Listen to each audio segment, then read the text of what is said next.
ہیں، خبر آپ تک پہنچائیں گے۔ کراچی کے مختلف علاقوں میں کراچی کو فوج اور وفاق کے حوالے کرنے کی چاکنگ ہونے لگی۔ چاکنگ میں کراچی کو فوج کے حوالے کرو اور کراچی کو وفاقی حکومت کے حوالے کرنے کا لکھا گیا ہے۔ مزید جانتے ہیں، ڈان نیوز کے نمائندے عمران احد خان ہمارے ساتھ موجود ہیں۔ جی عمران، آپ بتائیے گا مزید۔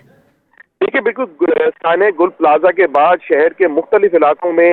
چوکنگ اور بینر کا سلسلہ بینر لگانے کا سلسلہ جو ہے وہ شہریوں کی جانب سے شروع ہو گیا ہے۔ شہر کے مختلف علاقوں میں جو چوکنگ کی گئی ہے، اس چوکنگ کے اندر یہ لکھا گیا کہ کراچی کو فوری طور پر فوج کے حوالے کیا جائے اور کہیں لکھا ہے کہ کراچی کو وفاق کے حوالے کیا جائے۔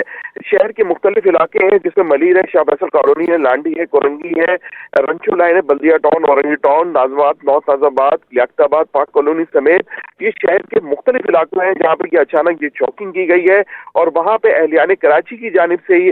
جو ہے وہ چوکنگ کی گئی ہے۔ ان کا یہی مطالبہ ہے کہ فوری طور پہ وفاق جو ہے وہ کراچی کو جو ہے وہ ہینڈ اوور کرے، جبکہ مختلف جگہوں پہ چوکنگ یہ بھی کی ہے کہ فوری طور پہ کراچی کے جو مسائل ہیں ان کو حل کرنے کے لیے فوج جو ہے وہ کراچی کو اپنے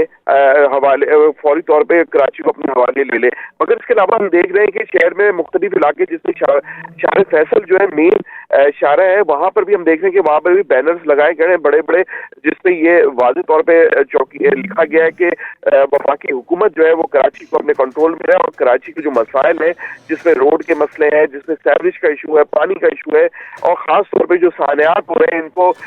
جو ہے وہ ختم کرنے کے لیے فوری طور پہ جو ہے اس کو وفاق کے حوالے کیا جائے اور وفاق جو ہے کراچی کو ایک دفعہ دوبارہ جو ہے اثر نو تعمیر شروع کرے اس کی۔ جی، اہلیان کراچی کی جانب سے کراچی کو فوج اور وفاق کے حوالے کرنے کے لیے چاکنگ کی جانے لگی ہے۔ عمران ہمیں اس حوالے سے اپڈیٹ کر رہے تھے، بہت شکریہ آپ کا۔